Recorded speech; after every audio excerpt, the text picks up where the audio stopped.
So sometimes your car breaks down and you call AAA, and other times your relationships with your customers break down and you use my AAA method for re-engaging your relationships to get back in a deep, committed, connected, fun, I don't know what I'm going to call it, but I have a 9-step method that I came up with that I use to re-engage every relationship, whether email, text, social media, and it works every time like a charm. And so in today's episode, I literally break down each individual step for you, how to do it, and the 3 phases to do it to set you and your team up to win with any relationship, with any customer in or out of your business.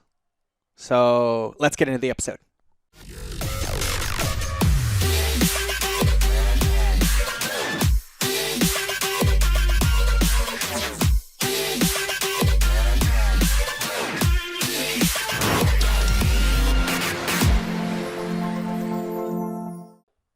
It's time to have a serious conversation about your email list. Today's episode is about re-engaging your cold email list, or like I like to say, your email list is not dead, it's just sleeping. It's just sleeping. Have you ever seen that movie, The Sandlot? Remember that movie? It was one of my favorite movies as a kid. But re-engaging your email list or re-engaging your customers or re-engaging any of your customers, regardless of their platform, reminds me, for whatever reason, even though it doesn't contextually make sense, when the little kid pretends to drown so he can get CPR from the lifeguard who he has a crush on.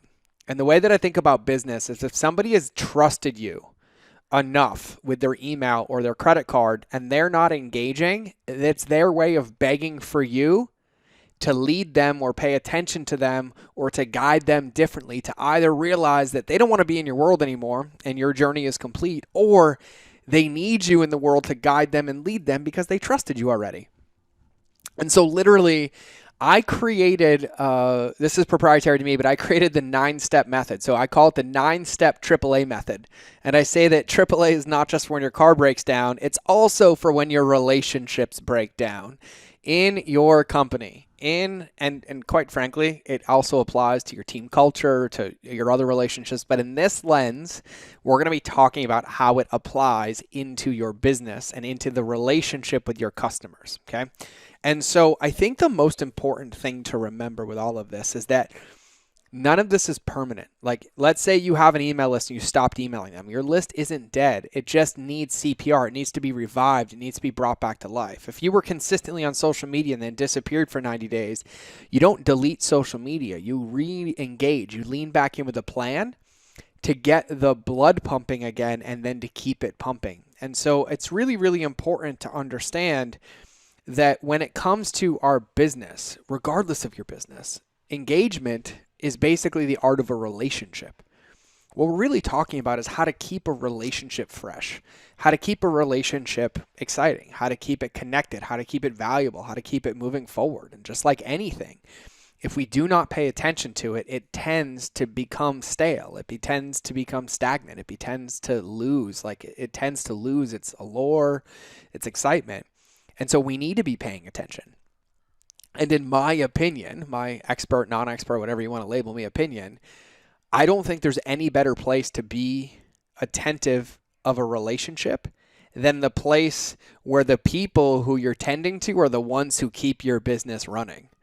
Like, we're talking about loving and nurturing the people who pay your bills, who pay your employees' bills, who are the ones that are responsible for your company going from 5 to 6 figures, 6 to 7 figures, 7 to 8 figures, 8 to 9 figures, and 9 to 10 figures. Because newsflash, without customers, you can't grow a business.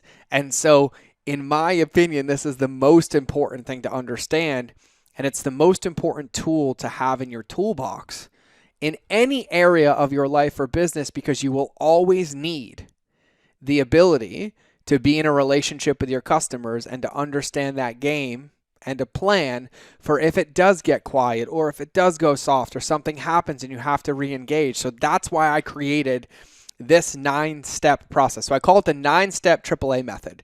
And it's not just for when your car breaks down, it's also for when your relationships break down. But when I think about re-engaging buckets, you can apply this in a lot of places. You can apply this to your email marketing. You can apply this to your social media. You can apply this to your mastermind. You can apply this to coaching clients. You can apply this anywhere that you have a customer or you communicate with a customer. Let's say you have a text list. Let's say you have a ManyChat sequence. Like, it really doesn't matter on the communication modality. What matters deeper is the relationship with your customers. And so one of the most important things to remember when you are re-engaging a new audience, it's not to focus on width, it's to focus on depth. And so when you are trying to re-engage, you have to own the container, you have to own the relationship, and you need to be able to be in it. And so if you're going to re-engage your audience, and let's say you haven't shown up on Instagram, Facebook, Pinterest, and email, you cannot re-engage all of them at the same time. You have to go deep, not wide. So you have to pick one platform, not 8. And so you would choose that platform based on order of priority. All right. So let's say you're looking at your business and you're like, God, we haven't been there on Instagram.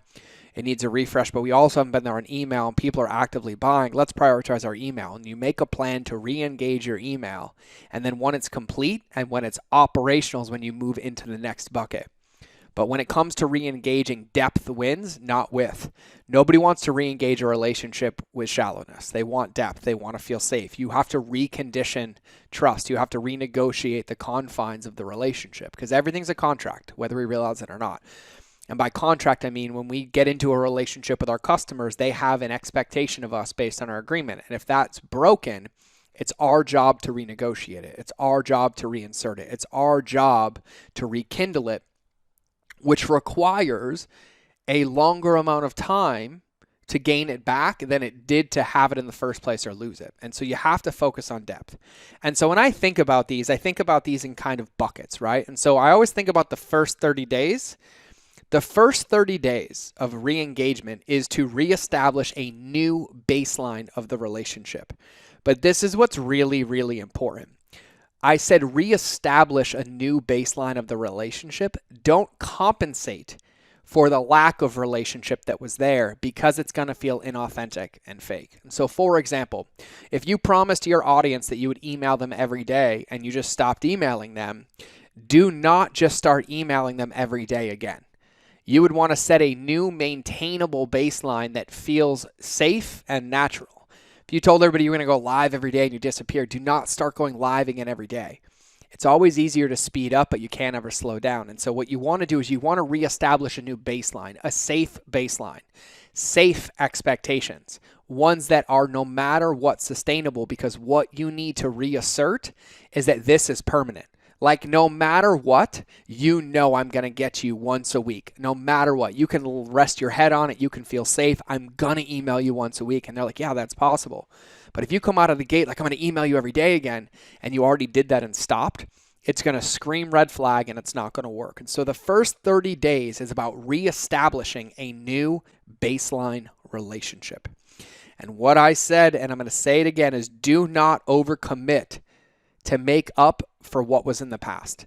Don't overcommit to compensate. Don't do any of that. It will not have a positive impact. And so the first 30 days of any re-engagement is to reestablish a new baseline relationship, to get consistent and safe touch points that create a new baseline that allow us to then open into new possibilities.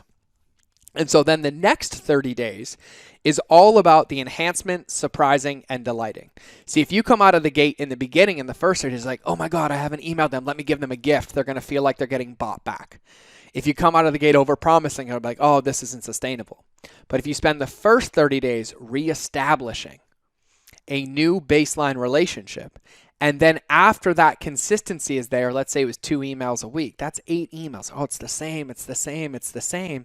Then I can enhance, right? I can send a bonus email without making it a part of the schedule. I can send a third email that 1 week with like a surprise. I can send a gift. I can surprise and delight. I can throw bonuses in because I am stacking it on top of a renegotiated or reestablished baseline relationship.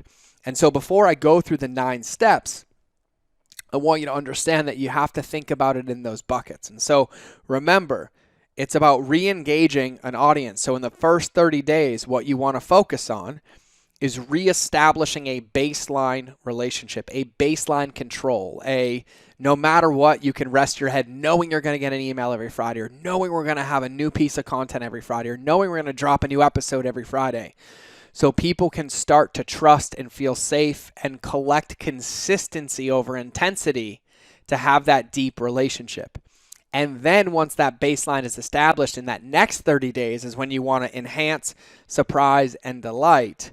But notice how I didn't say turn up the consistency. You want to enhance, surprise, and delight. So it's like, hey, we're really here. Look, we've done it, we've done it, we've done it. And then only when you're out of that 30 days, that second 30 days, you get into phase 3. And phase 3 is when you ramp up the volume or you ramp up the intensity. Because if you've been consistent for 60 days and you surprise and delight and you got it, you've reestablished this baseline. And then at that point, phase 3 is amplification, where you can turn up the volume to anything that you're sustainable with, that you can turn up your email cadence or your episode cadence or your video cadence. But it's really, really important that you break it down into those buckets or you'll overextend, they won't trust, and a lot of those different reasons that I covered earlier in the episode. So now I'm going to break down the 9 steps for you. And as I break down these 9 steps, they're going to make sense to you. You already know the buckets. Bucket number 1, look at them in a 90-day bucket. So 3 phases. Phase 1, 30 days. Phase 1 is I'm going to reestablish a new baseline relationship. That is phase 1. Phase 2 is I'm going to enhance, surprise, and delight. I'm going to enhance, surprise, and delight. And then phase 3, I'm going to intensify. I'm going to turn up the amplitude. I'm going to turn up the volume. I'm going to do something along those lines. And so just so you know, the AAA, what the AAA stands for is awareness, adjustments, and articulation. So that's why I call it the AAA method. And so we're going to go through the 9 steps, and you're going to see that those fit into those 9 steps. But it's awareness, and then it's adjustments, and then it's articulation. And so phase 1, that first 30 days, reestablish a baseline.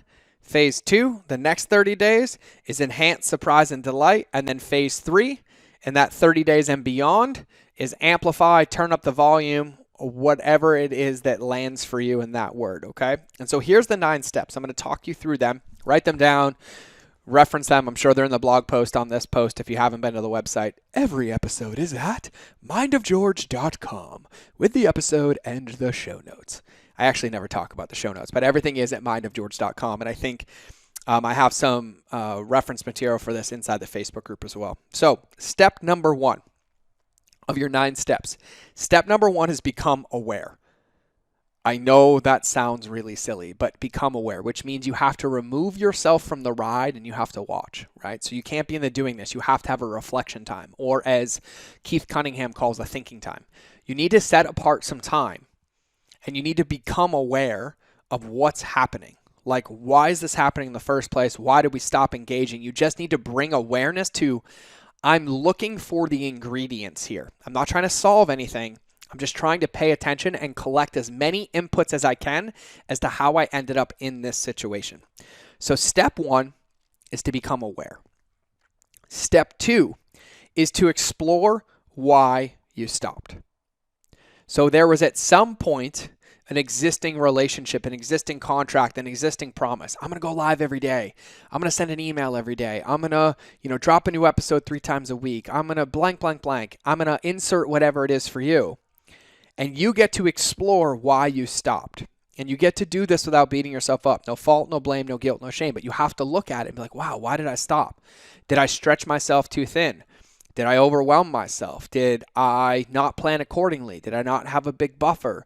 Did I do something that wasn't my queen bee role that I should have hired out? Did I overpromise and overdeliver without the need of my customer? Did I stretch myself because I was compensating for something else? So you have to look at a very high and very granular level why you stopped. Like, what made it stop? What was it that broke the contract of the existing relationship that now we're having to re-engage from? And you get to look at it, involve yourself, involve your team, and sometimes you can even involve your customers if it makes sense. So step 1 is become aware. Step 2 is explore why you stopped. Step 3 is to forgive yourself and to forgive your team. Step 3 is to forgive yourself and to forgive your team. And this is imperative. It may sound esoteric, it may sound woo-woo, but unless you forgive yourself and you forgive your team, you will recreate the same issue over and over and over again. And none of this is an issue. It's just information. Business is a game of inputs into a process that creates an output. And so if you get an undesirable output, you have to then go back and look at the process and the inputs and figure out which one you should adjust to create a desirable output. But none of it's personal. None of it is worth carrying a chip on your shoulder, and none of it's going to help you win if you're beating yourself up or coming from a place of resentment or guilt or fault or blame or shame. So step number 3 is you need to forgive yourself and you need to forgive your team. Okay, so that is what I consider to be the awareness phase. So the first 3 steps is the awareness phase. You become aware of how this all happened. You explore why you stopped. And then step 3 is you forgive yourself and you forgive your team. Okay, and then step 4 starts the adjustment phase. And the adjustment phase is really, really this. Step number 4 is you have to develop a new plan. You need to make a plan so you can succeed. And I can't get cliches out of my head, and I feel like such a tool sometimes. But if you fail to plan, you plan to fail. I had to say it. I knew you were thinking it, but I had to say it. But step 4 is you develop a new plan. And when you develop this new plan, you want to look at this plan and you want to make sure that it sets you up to be consistent and it's simple. The best strategies and tactics, as I air quote, is simplicity and consistency. Nothing will ever beat simplicity and consistency. I don't care how many ways you wrap it, but simplicity and consistency. So step number 4 is develop a new plan. Step number 4 is develop a new plan. Okay? That's the adjustment. First step of the adjustment. Step number 5 is you need to acknowledge what happened. You need to acknowledge. You need to acknowledge to yourself, you need to acknowledge to your team, and you need to acknowledge to your customers. The most important part, no excuses or justifications. No excuses or justifications. Be like, I know I said I was going to email you every day, but I just got tired and I was over. No, none of it. I made a commitment to you and I failed to maintain that commitment. Now we go into step 6, which is state my commitment going forward. Step number 6 is my commitment going forward. And 2 really important notes about this is your commitment moving forward needs to set you up to win. And then you get to make contracts and agreements that allow you to do it with ease and it feels natural. And what I mean by contracts and agreements with your customers or with your team, right? Like you might tell your team, hey, it's never going to happen again. We'll do 5 videos in a week. And your team's looking at you like, there's no way you can do 5 videos in a week. I know your schedule. I know what you do. And they're like, no. And so step number 6 with stating your commitment going forward is you need to set yourself up to win with step number 4, which is consistency and simplicity. And so you want to make agreements that you allow to do it with ease and it feels natural, right? It might not feel natural to record a podcast every day, but it might feel natural to record an Instagram story every day. Or it might feel unnatural to record a scripted video once a week, but you can go live once a week and that feels good to you. You need to set yourself up to win.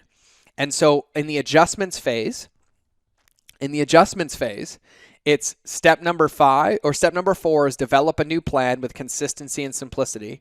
Step number 5 is making sure that you acknowledge where you came from and where you're going with no excuses or justifications. And then step number 6 is you're going to have the ability to state your commitment going forward to yourself, to your team, and to your customers, which then brings us into the third A, which is articulation. And then step number 7 is communicating what the upcoming weeks will look like. Step number 8 is opening door to communication and feedback. And step number 9 is maintaining the schedule. Okay. And so what does this look like? And so when you go through steps number 4, 5, and 6 in the adjustment phase, what you're doing is you're getting all the information to set yourself up to win. So if you're planning on re-engaging your email list, well, you're going to communicate that on email, but you need to have the ingredients. So step number 4 is you would develop the new plan that was set up with consistency and simplicity. So you'd have the plan, and then with the plan, you'd be able to acknowledge what happened. And then step 6 is you have that commitment going forward, which is the plan. So then you would have the ingredients to write an email. You're like, all right, here's the deal. Here's the plan. I'm making my here's the plan. And you pick whatever order you do this, right? But, email could be like, I just want to say I'm sorry. I made a promise to you that I was going to email you every week, and we simply stopped emailing you. No excuses, no stories. I just simply didn't prioritize email. And I feel horrible and I want to be emailing you. So here is the new plan. We're going to be doing this. We're going to be doing this. And here's my commitment to you moving forward. And then that's it. You literally make your commitment moving forward. And so in those 3 steps, steps number 4, 5, and 6, you clearly have a plan, which helps you be aware. You've acknowledged what got in the way, and then you give them a commitment moving forward, which is you basically committing to reestablish that baseline relationship in the first 30 days. And so then step number 7 is communicate what the upcoming weeks will look like. This is you setting the expectation for that new baseline. And so you're like, hey, and part of that plan is that I'm going to be emailing you every Friday at 7 a.m. So keep your eyes peeled. Here's the subject lines and what's going to be in them. And you're basically setting this container and renegotiating a relationship and setting yourself up to win by communicating what the weeks will look like and how they're going to be able to engage. And then you can literally go to step 8, which is, and I just want you to know, you can hit reply to this email and let me know how you feel. Give me your feedback. Let me know if I missed anything. I want you to know that I'm in a relationship with you, or our team is in a relationship with you, and we're doing this with you. So yes, I apologize, but please let me know. How can we be better? How can we serve you? What would fill your bucket? What would support your needs? And you open up that communication and feedback in step 8. And then step 9 is you maintain the schedule, right? And so let's say you were going on social media and doing a live video a day and this all happened. Well, you would go through the same steps. You become aware of it. Number 2 is you explore why you stopped. Number 3 is you forgive yourself and you forgive your team. So then step number 4 is you and your team develop a new plan that's focused on consistency and simplicity. You acknowledge it to yourself and then to your team so you can then acknowledge it to your customers. Then you get really clear on what your commitment is moving forward to your customers. And so then you go on Instagram Live or you go on Facebook Live and you're like, hey, listen, let me acknowledge this. Here's the new plan. Here's my commitment. Here's what the next 30 days or next 60 days or next 90 days is going to look like. I would love your feedback and would love for you to let us know how to do this with you. And then you maintain the schedule. And so in summary, on a podcast, unless you're watching the video, you've been watching me read my notes because I don't have this one memorized off the top of my head yet. But that is the AAA method, the AAA 9-step method, right? So the AAA is for awareness, adjustments, and articulation. And then the 9 steps are what I listed below. So I'm going to summarize this for you really quickly. So when you think about re-engagement, you want to do your re-engagement in 3 phases. Phase 1 is reestablish a baseline relationship. Phase 2 is enhance, surprise, and delight on top of that baseline relationship. And then phase 3 is amplify or turn the volume up on that baseline if you determine it's effective or you maintain it moving forward. So those are the 3 phases. And then in those phases, to get started, step 1, with the awareness, you start before you implement those phases. So step 1 is become aware. Step 2 is explore why you stopped. Step 3 is forgive yourself and forgive your team. Then you move into the adjustment section. And adjustments are develop your new plan that's focused on consistency and simplicity, acknowledge it with no excuses or justification, and state your commitment going forward. So get clear on your commitment going forward, which then gives you the ingredients to move into the third A, which is articulation. So then you let your customers know, hey, here's what we did. Here's what happened. Here's our new plan. Here's our commitment going forward. And here is what the upcoming weeks will look like. I'm open to communication feedback. Let me know how I can support you. Boom, boom, boom. And 9 is maintain that schedule. And so that is my AAA or my 9-step method for re-engaging your audience, right? It's my AAA for not when your car breaks down, but when your relationships break down. It's the way to give mouth-to-mouth or CPR to your customer base that's begging for you to help them breathe. It's my way of putting a container and having a plan to understand that relationships is science and art, but relationships only work when you focus on them. And this is the easiest way to maintain focus on your relationship and get it going again, even if it's become stagnant, even if it's become stale, even if it's non-existent. This is the best way and the only way, in my opinion, based on me doing this umpteen amount of times, to get this going again and to breathe life back in to that relationship. So that's what I got for you today. It's a winning Wednesday. I didn't say that at the beginning. probably said it in the intro, but that's what I got today. I would love to hear your thoughts, love to hear your feedback, of course. Hit me up on Instagram, send me a DM, hit me up on Facebook, go in the Facebook group, tell all your friends about the podcast. But that's what I got for you guys today. I love you all. Remember that relationships will always beat algorithms, and I will either see you in the next episode or you will hear me in your ear bowls. But now it's time for that beautiful outro. Cue it now.